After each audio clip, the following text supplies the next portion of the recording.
SSA-10. Notes on the work of a British volunteer ambulance convoy with the 2nd French Army of Verdun, by William St. Quentin Lang, M.A., M.A., LLB.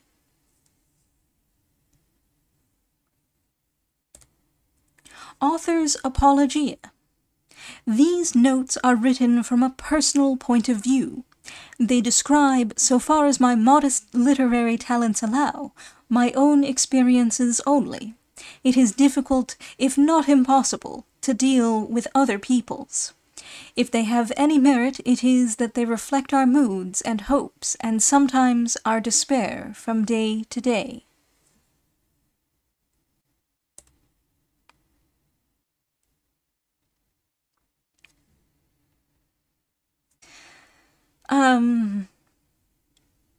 But again, La section sanitaire anglaise, numéro 10. The winter of 1915. Our initiation.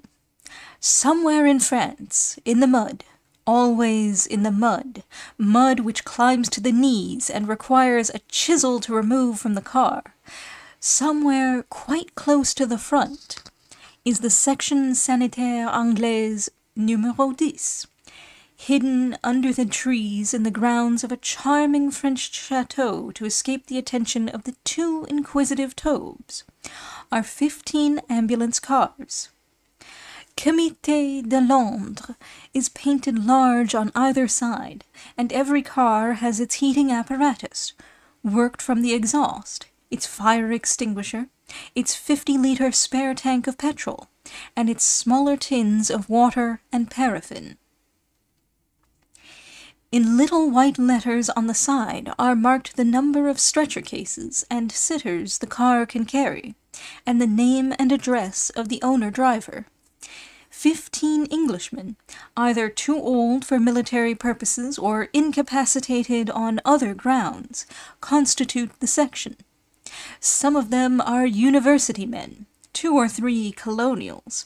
Several were motor experts before they came out, but now, after 6 months' experience with cars that live in the open, day and night, in frost, rain, snow, or sunshine, and are occasionally half up to the axles in mud, cars that have to be started at 5 minutes' notice any hour of the 24, they all know at least something. It was in the autumn of 1915 that the first 5 or 6 assembled hurriedly, believing the determination of the war primarily depended upon their presence in Paris. A few weeks later another 2 or 3 came out.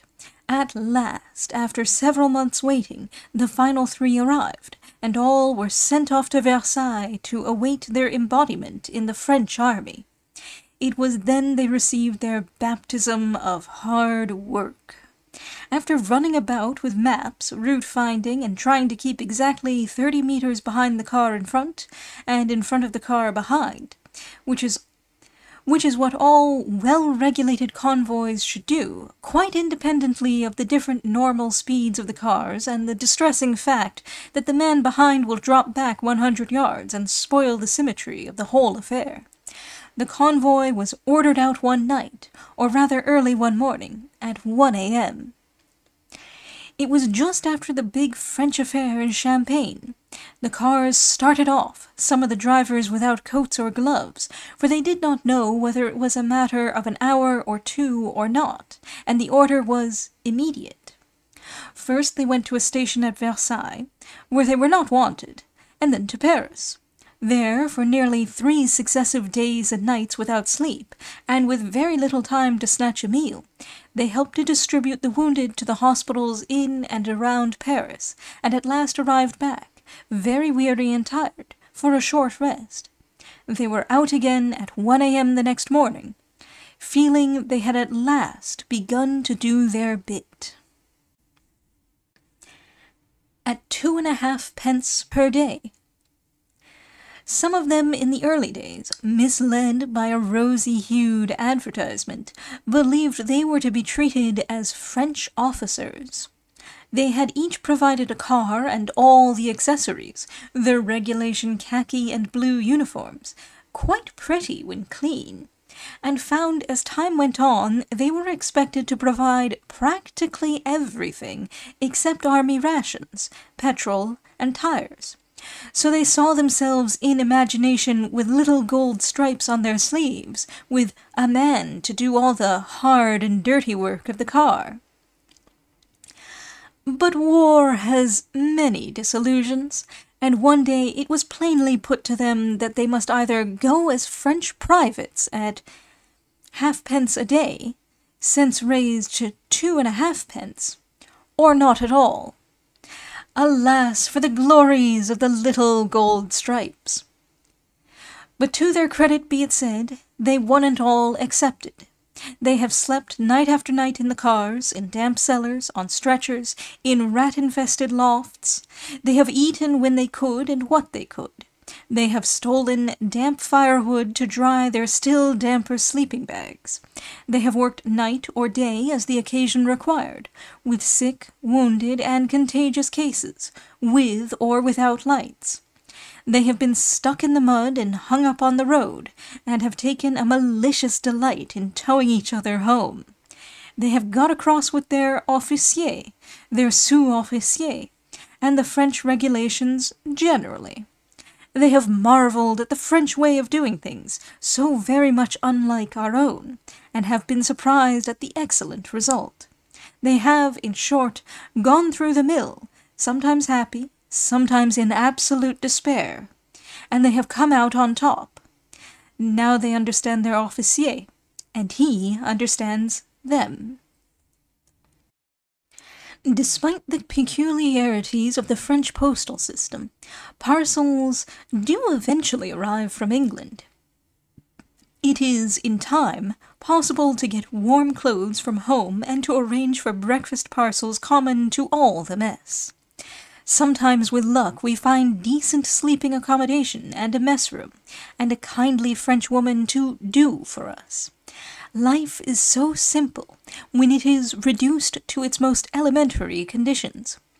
The horrors of washing up with no warm water when you have to do it 3 times a day, or the alternative of a greasy tin plate, basin, and knife and fork. What do you know of these things at home? To appreciate the true beauties of fresh milk and butter, white bread, marmalade, and perhaps bacon from England, you must come out and do your bit, not with the British, they are pampered, but with the French. There are guns, big and small, all around. They are never seen, but they sometimes talk very loudly. There are trenches, lines and lines of them, and barbed wire. What a fortune the wire manufacturers must have made out of this war! Coal is £4 a ton, and wood almost impossible to obtain. But then the convoy is in the war zone, and when the village of a normal civil population of 2,000 contains 7,000 troops, there is naturally both domestic and economic pressure. The cars are close up to the lines, and yet, with the exception of 1 or 2 exposed bits of road, they always use their headlamps. It seems absurd, after carrying wounded within 4 or 5 kilometers of the Germans, with blazing headlights, to find London in almost total darkness. But then London does not, and probably never will, have much idea of what this war or the war atmosphere is like. This, in some ways, is a pity.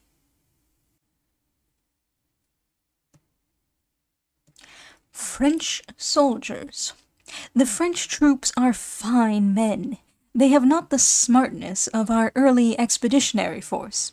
I don't know whether that quality exists now, but they are essentially businesslike. They march splendidly, are well-equipped, good-humored, and are out for business. No useless waste of life, just to do as much damage as they can with as little cost as possible, which I take to be the highest art of war. There is, alas, one drawback to our enjoyment of life, and that is that our cars will, in the course of time, break down. Nurse them ever so carefully on these roads, sometimes over pavé where you can feel your tires doing little jumps from one stone to another, or in and out of shell holes, or in the ever-present mud. The end must inevitably come. Only a broken crown wheel or a strained axle. In normal times a matter perhaps of 10 days. But now, who knows? It goes to be repaired. For weeks there is no news, and you are told it must take its turn. You could have gone home, bought the pieces, and repaired it yourself. With help, in 2 weeks, but that is contrary to regulations.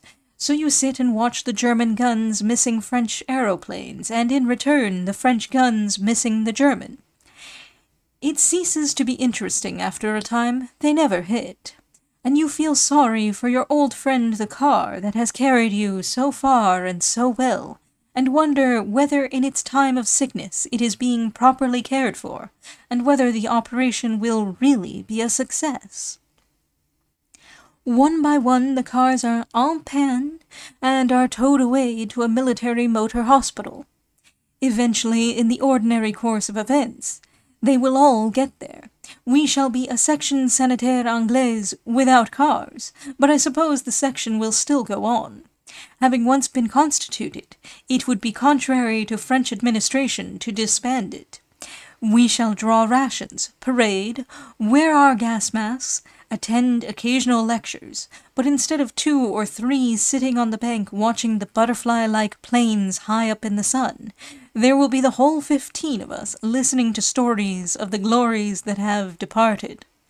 War, in any case, this war, is a game of endurance and patience, but it is dull, the dullest thing in all the wide world. The dullness of routine. War, this war, is deadly dull. The maximum of endurance and discomfort with the minimum of action. You imagine, you good people at home, that we are all enjoying ourselves out here. We are not. There is nothing to do. Routine, routine, routine. Some 3 or 4 kilometers off are the trenches. There are lots of trenches, but these I refer to are the live ones. In the rear are many more which may or may not be wanted, and the Germans have also, of course, lines of carefully prepared retiring positions. All around us are guns. We never see them, but we hear them, sometimes in 1s and 2s, sometimes in a continuous roar, for all the world like the vibration of a heavy convoy of wagons jolting down a badly paved street, with now and then an occasional big bang that forces open the door or violently rattles the window. I have now been out with the French driving a motor ambulance for a few months, and have seen 3 Germans alive. They came in. One of my friends had asked me to bring home a German button. I glanced at their buttons, but it hardly seemed right either to demand or to petition for one.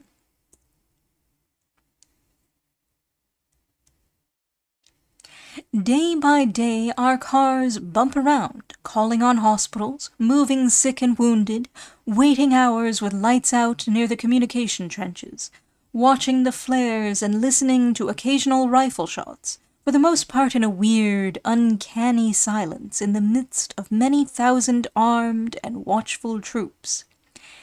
Day after day, week after week, month after month. Will it be year after year? The other day I visited a battery of heavy guns near here. They had not moved for many months.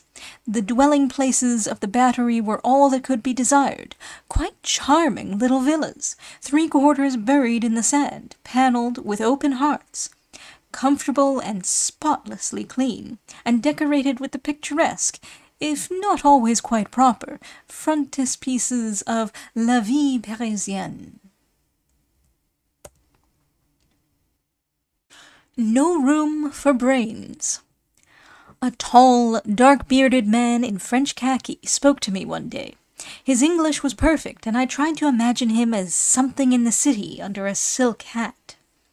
"Oh, yes," he said in answer to my inquiries. "I was in London when the war broke out. Had been there 10 years. What are you doing now?" "In charge of a machine-gun section." "And what sort of a time are you having?" "Oh, dull, dull, nothing to do. It has been the same ever since Mons. And then it was merry, if you like." "Did you enjoy that?" I asked, smiling. His face lighted up.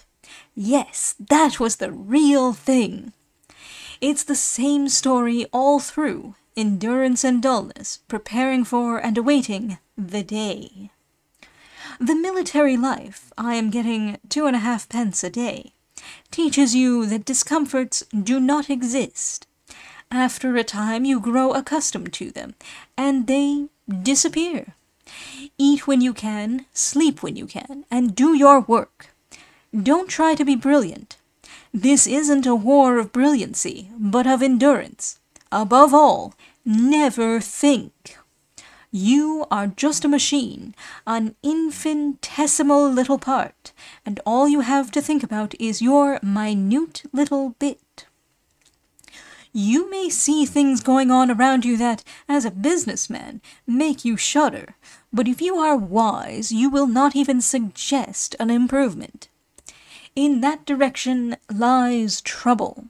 Brains, thank heaven, brains have no use in war.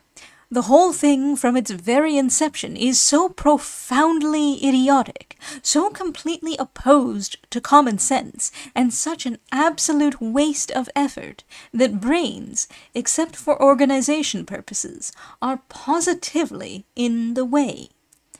Take out with you enough to do your job, but leave the rest at home.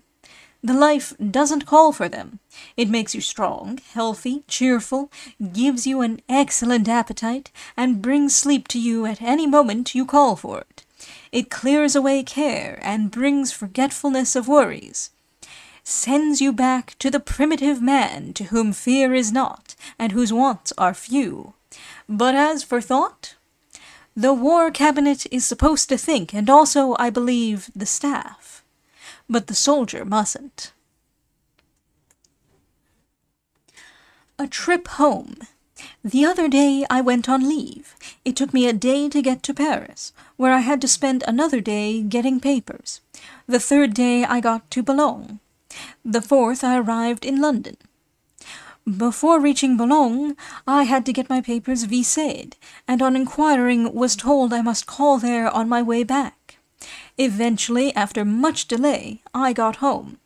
Later on, I started to come out again. Was first sent to Folkestone, when I ought to have gone to Southampton.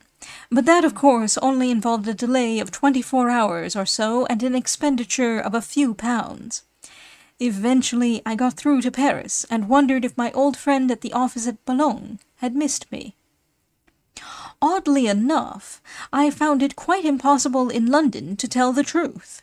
I had come from the French front on permission, and was going back there, though I was not quite certain where. It seems simple enough to get home on 6 days' leave and return again, but it isn't. No Englishman, it seems, can be allowed to go to the French front unless it is quite certain where he is going, and I wasn't at all sure, as the convoy moves about every week or so I had to say Paris, and trust to getting sent on from there. It's an amusing game, but foolish and a little tiring. Now you understand why you must not think. Do you know what red tape is? If you do, and you surely must, multiply it by 2 and you have administration. The French are unfortunate because, while we congratulate ourselves, with some cause, that red tape mainly applies to our War Office, they have it in peace and wartime all through their government. In fact, they live under its shadow and are brought up side by side with it. While we in England grumble at red tape and expect to meet with sympathy from our fellow sufferers, no one thinks of grumbling at administration. It is inevitable as fate and relentless as death. In fact, but why labor the subject? The only thing to do is to make yourself as familiar as you possibly can with all the rules of the game, and try to follow them. You cannot do it for long. You must run off the rails somewhere. Then you shrug your shoulders and wait. Everybody knows all about it and understands. No, there is no use for brains in the army. It has been laid down that brains are not to count. I expect, happy thought, that if we could but know the truth, it's just as bad with the Germans. The war may improve us as a race, bring back our failing virility, and clear away many old sores. We are told it will do all this and much more. But at what cost? 1 million, perhaps, of the best blood of our empire, and for a time at least the complete triumph of matter over mind. Unhappily, there is no other way out of it. 1916.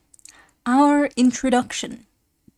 We, Section Sanitaire Anglaise Numéro 10, had been running around Couvres, evacuating little hospitals to Villers-Cotterêts.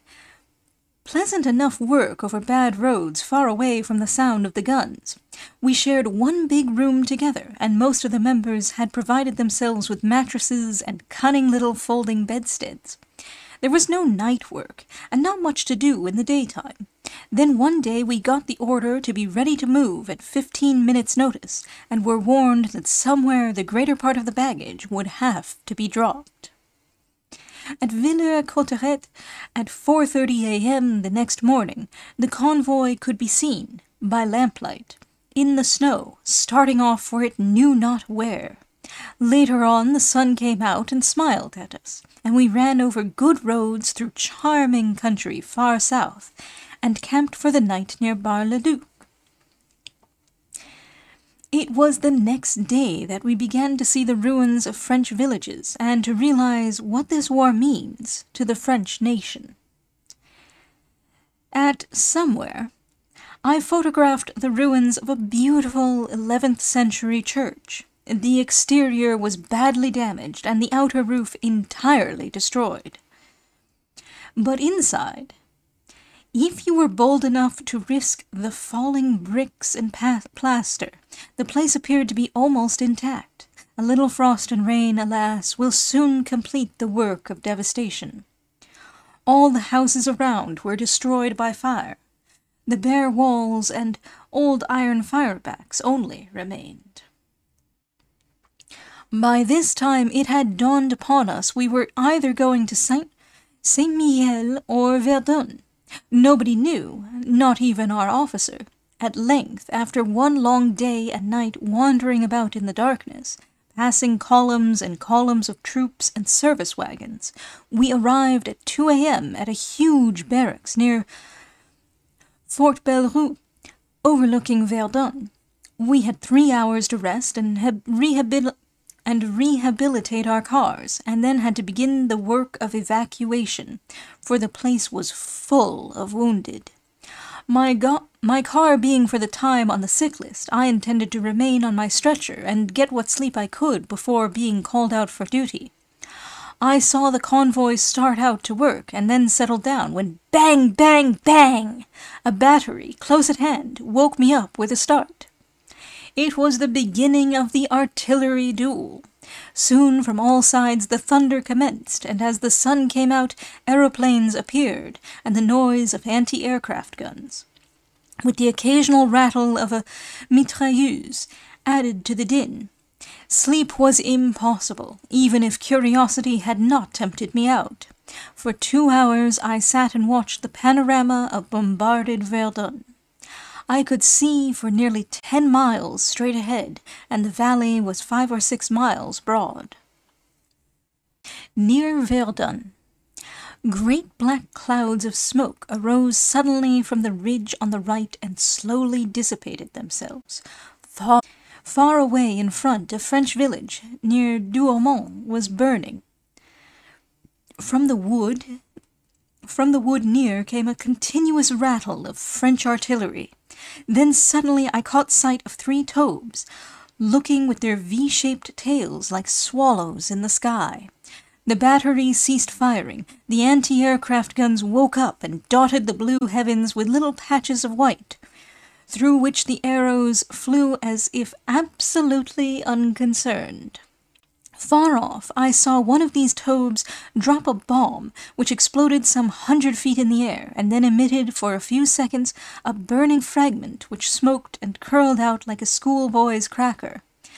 From over the hill behind me came a big French fighting biplane, and for a time the German airships disappeared. About a mile from me on my right was another huge barracks, low-lying buildings of 1 story, just like those we were occupying. Suddenly I heard 3 explosions, and realized that the German 310mm guns were dropping shells into these barracks. I heard that the place was full of troops, and yet these huge shells, which make a hole in the soft ground large enough to bury an ambulance car, seemed to cause very little damage. No casualties came up to us. The place smoked, but there was evidently nothing to set alight. Verdun is of itself of no military importance. It is the forts around that constitute the stronghold, but the possession of Verdun means the subjugation of the forts. The fact that they can now, from a distance of 10 miles, drop big shells into the place means nothing, except that it is, for the time being, a distinctly unhealthy locality for the civilians, who have all very wisely cleared out. We met on our way here long lines of them slowly plodding their weary way through the mud. As I sat and watched the big German shells bursting, with an occasional shrapnel over the valley, I realized that at any time, with a little switch to the left, those big black monsters could be visiting us. The battery behind was a standing temptation to them, and I understood why it was necessary to clear the wounded at once. A hungry convoy. In the afternoon, the members of the convoy began hour by hour to come in, telling stories of horrible roads and long hours spent in weary processions behind moving troops. 1 more night we spent there, and on that occasion 4 ambulances did not return. They drove till they were exhausted, and then, tired of crawling home, drew up on the side of the road and made themselves as comfortable as the conditions would admit until daylight appeared. One of them returned after we had left the barracks the next day, could learn nothing about us, and it was only by good fortune I later found him, disconsolate and very hungry, in a village 5 miles away. We left those barracks and spent the day on the side of the road, leaving our baggage, petrol tins, etc., all piled up on a heap of stones, while the cars were cleared for duty. For 2 days we had had no rations issued to us. It was impossible to buy anything, and our private supplies of stores were getting very low, while, alas, most of the good things in tins, and 1 large ham just brought out from England, had all been left behind at a village the other side of the Meuse. Personally, I lived on chocolate and army bread and some tinned salmon I had managed to procure at Dugny. Never again will I despise tinned salmon. It was absolutely delicious. Our officer found us a room in another barracks for the night, and as absolutely no light was allowed, we turned in about 6 p.m. Early next morning we were told we were to be established at an isolated farm, and we looked forward to it, as anyhow we thought we should have water, plenty of sleeping room, and possibly even milk. It was only when I realized the direction we were taking that I began to have doubts about these luxuries. We passed the barracks we had occupied for 2 days, and made our way slowly to the wood on the right. As we went along, there were strange bangs round about and whistles in the air. At last we reached our farm. It consisted of a large tin shed.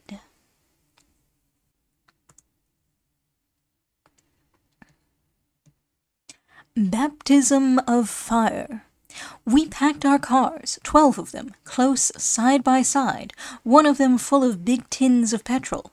All around in the woods were troops, wagons, guns, horses, etc. The air was alive with whizzes of all kinds. Bits of earth were flying about. Shells were coming towards us. I could hear their whistle growing louder and louder or passing away as they came direct or fell to one side or other. An anti-aircraft gun very near us began to make our heads ache. From the woods, men with red crosses on their arms carried up the wounded. The German shells at first flew harmlessly over our heads, and it was interesting to watch how the various members of the convoy, French and English alike, nodded to them. We had long been provided with helmets, but even the casque won't stop a 5-inch shell. As car after car left with its load, and as shell after shell dropped 30 yards to one side or the other, I knew it was only a question of time before we should have one in our midst, and there would be no more Section Sanitaire Anglais numéro 10. Before the game began to get too hot, I managed to take some photos. Later on, when clouds of loose earth began to descend upon us, I thought it wiser to try and find what little cover I could. One member of the convoy, having read in a book that the best thing to do when subjected to shell fire was to fall flat on the face, insisted upon doing so, in spite of the mud, whenever that whiz came. Of course, it was unwise to take cars to a position like that. Our lieutenant realized that at once and did his best to get us out, with the result that we all left hurriedly in 2 hours' time. I got a hole through my handbag and one through the mudguard of my car. Other members had similar little mementos. We were lucky, and later on, as we watched from a safe distance the place being burnt down and heard from the lieutenant that he was very pleased with us, we all felt glad we had at last been there.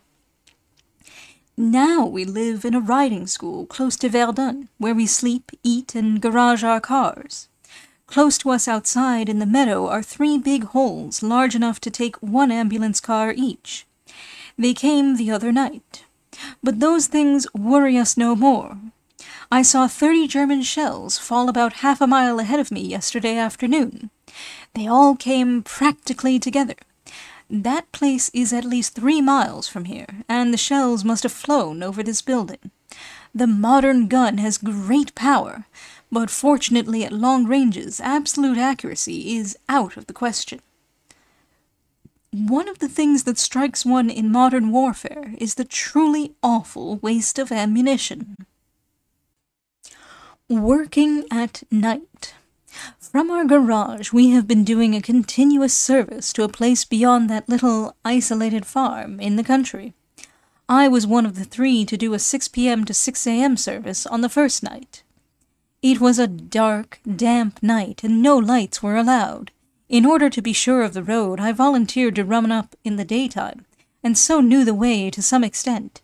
But motoring by daylight and at night without lights is quite a different thing. At night, also, I found the road through the woods crowded with all sorts of army paraphernalia, was blinded by the flashes of the guns, while the atmosphere, foggy through the use of gas shells, made my eyes smart and weep copiously. The place is only some 5 miles away, yet it took me 4 hours to get there and back. Along that narrow, twisty road I went through woods in absolute pitch darkness, with mud 9 inches deep ready to engulf me on either side, with guns flashing and shells shrieking, misty forms suddenly appearing almost under the wheels of my car, ammunition convoys jostling their way back for fresh supplies, dead horses, broken-down carts, flashing signals rendering the darkness still more intense, the pungent smell not bad enough to call for a gas mask, the struggle to keep on the road, the cries of "Halt!" as I found myself driving into a column of soldiers or a convoy of wagons, and the harsh words of command. I shall never forget that road. There was only about a mile of it, yet it took me an hour either way each of the 3 times I went over it that night. and the return journey with 4 bad stretcher cases inside. The care to avoid hitting anything. Twice I collided with munition wagons and once with a tree. The groans from the car as I lurched in and out of a shell hole. The long wait at the hospital before I could unload. The strain increased, and on my 3rd journey, with the effect, I suppose, of the gas, I literally couldn't see at all, or rather I had got to the stage of seeing things that were not there. Strange and impossibly shaped horses loomed up in front of me. I stopped the car, and there was nothing. On the way up, I ran into the mud, and it took me 20 minutes to get out. Then we all 3 overshot our destination and got into the mud again. About 20 soldiers came to my rescue and pushed me out backwards, but that took another hour, and all the time shrapnel was illuminating the darkness and whistling very close through the trees. I wondered if I were really enjoying myself. But these muddy adventures had their good point. By the time I was ready to move again, the blessed daylight had begun to come. With joy I realized I could actually see the road, and at last I got back to my straw at 8 a.m. Since then I have done that journey several times, but the frost has hardened the mud. The wind is in the wrong direction for German gas attacks, and the enemy, I believe, are not quite so near that little lane in the woods as they were. The poste de secours is gradually falling to pieces, but there is a cellar, and in that we seek our loads night after night. On my last journey I noticed as I drove home that my one and only stretcher case did not complain when I struck a bad bit of road. I could hear the 3 sitters talking, not a moan from the stretcher. I had driven as carefully as possible, missing all the shell holes, and I congratulated myself. But when he was taken out at the hospital, I understood. He was dead. Military service. It is interesting and a little amusing to note the different ways in which the English and the French regard military service. France has had conscription for generations. Every man, rich man, poor man, beggar man, thief, must serve. There is no getting out of it. If you are of suitable age and fit, you must do your duty with the rest. There is no suggestion of honor and glory in it. It is just a disagreeable duty to be faced. In France, nobody thinks the better of you for going. You have to go. If by any possible chance you don't have to go, you consider yourself exceedingly fortunate and stay at home. With us, of course, it is all the other way about. Some 95% of our army are volunteers. Practically none of them has had to go. They have joined voluntarily. They have responded to the national call for the honor and glory and the fun of the thing. They were not compelled, but offered themselves freely. The Frenchman can understand with a little difficulty a man of suitable age volunteering, but it puzzles him completely to grasp the point of view of a man of, say, 56, who brings out his own valuable car and works hard under the most trying conditions for 2.5 pence a day. So also the English ladies who come out and scrub hospital floors for nothing worry him not a little. The French soldier quite seriously supposes that they do this in the ordinary course at home. War to him is a sad national necessity which the government, with the nation at its back, has to face. To come out and scrub floors for the fun of the thing, or to sacrifice your best car and all your own time, when you are not called upon to do so, is to him incomprehensible. Funny people, the English, very. They do it, he supposes, because they like it. When I told one of them some time ago that the car was mine, he said, "But surely our government has taken it over and paid for it." "No," I said, "it is a gift so long as the war lasts." I have since heard he took care to verify this information, and now he regards us with an expression of distinct curiosity. I cannot tell whether or not it is flattering, but fear not.